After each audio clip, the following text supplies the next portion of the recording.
Hello, I'm Stuart Bloor, and as I often say, preparation begins way before we hit the water's edge. And in the case of sea fishing, then for me it begins with the end of the last vacation, because that's basically when I sea fish, due to the fact that I live in the centre of England, the coast is so far away. I'm really a holidays only sea fisherman. And with seawater being so corrosive, particularly with rods and reels and line, what I do is my gear goes into the shower, it has a good dose down with fresh water, it's stored away and is ready for the next vacation. And so that's important. Preparation, although I'm now getting my gear ready for an assault on the North Wales coast, I've already sorted it out from the last holiday. I've got a Shakespeare box for sea fishing. I think they're brilliant for that purpose, although of course a lot of anglers use them for coarse fishing. First of all, you can get everything in there that you need. Secondly, it all goes very conveniently over your shoulder. Thirdly, it's a seat for when you're down there by the edge of the sea. And fourthly, perhaps more important of all those reasons, it's actually watertight. So if you take a rucksack or a bag, you'll get everything in there soaked. But get a Shakespeare box, no issues whatsoever. I think they're great. So let's take a look inside and see what we've got. A through the keyhole look into my tackle box, if you like. As you can see, I've got a toolbox there. It's got some ready-made rigs in. I do make my own, but I've got some from Rock Tackle and they're very good. I've also got some, what we call in coarse fishing, hook lengths there, and a few other bits and pieces. In this other bag, I've got 4 individual boxes inside, and in there, rig making materials, tip lights, leads, that sort of thing. I also carry line with me as well. Not that I'm intending to have to spool up at the water's edge, but you never know, and it's always good to carry some line just in case you're away from the caravan, you're away from your base for some significant time. I've got a trace wallet. So as I've said, I do make my own rigs, and there they are, tied up, ready for action. And I've got some leads, you can see there, a selection of different types and different weights for different situations and scenarios. And of course, on the day, you might want to put a flask in, you'll certainly need a towel, your bait, your camera, that sort of thing, all nice and compact, ready to go.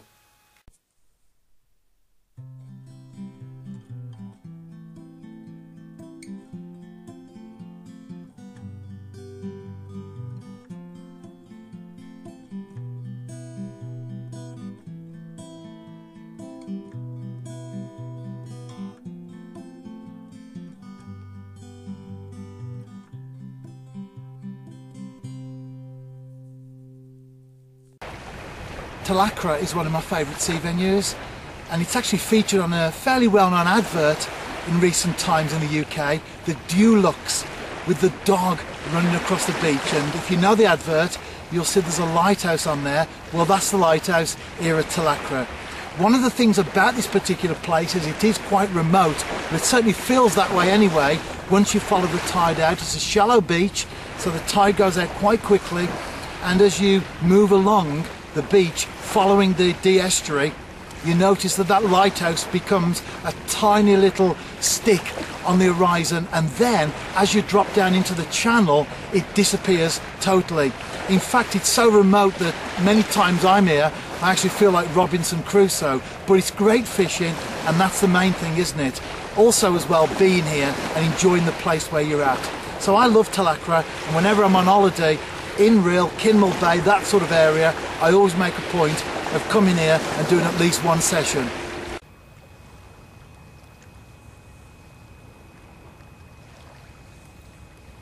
The Dee estuary actually forms the boundary between England and Wales.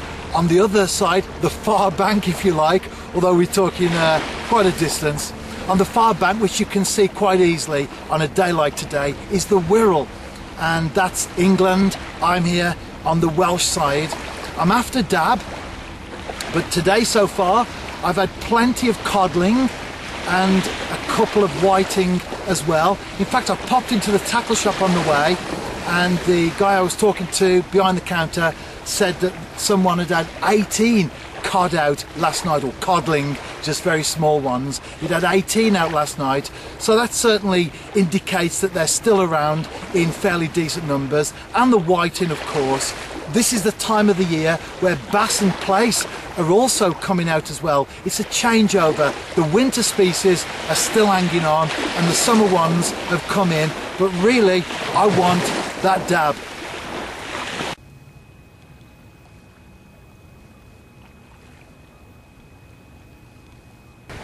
I'm fishing with a couple of rods. I'm fishing lugworm that I've pumped myself from the beach where we're staying this week. I've got 3 hooks on one, 2 on the other, so we ought to have a chance of getting amongst the fish, hadn't I? The great thing about this particular place is that once the tide does drop down into the estuary, then you haven't got too much chasing the tide and also watching it come back as well, because that's often a feature on many beaches, particularly the shallow ones, where you're moving your gear, well, literally every cast, and that's not always a very nice, easy, relaxed sort of fishing, is it? But now I've been here a while, the sea has dropped down, the tide has dropped down, I'm now well into the estuary, don't need to cast far, it's only a short chuck, and you're into very deep water, the boat channel, and that's where the dabs live, and of course the codling and the whiting as well.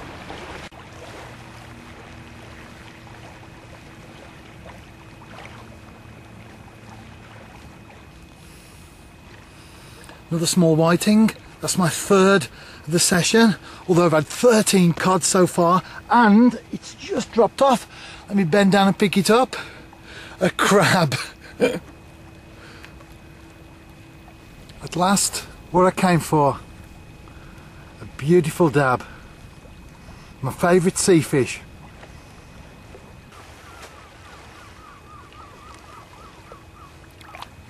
And here's a double header. Cod and a whiting.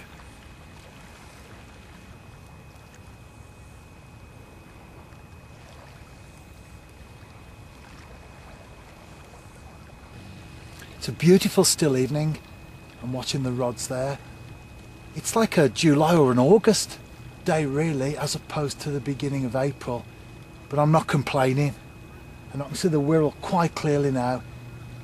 The conditions are very, very good. Visibility is excellent, and I can even see beyond that, over the Wirral, beyond Birkenhead into Liverpool, the top of the Liver building is there. And probably anglers fishing there right now on the Mersey. Places like Perch Rock, they've probably got the rods out there like I am, enjoying fishing. Well, I've had 15 codling, 4 whiting and a dab so far. I don't normally catch that many, I'm having to remember them as I'm going along. Normally I catch a couple of barbel, couple of carp, that sort of thing. But this is great fun, and ultimately, isn't that what fishing's all about? Having fun and enjoying it, and I certainly am. My second dab.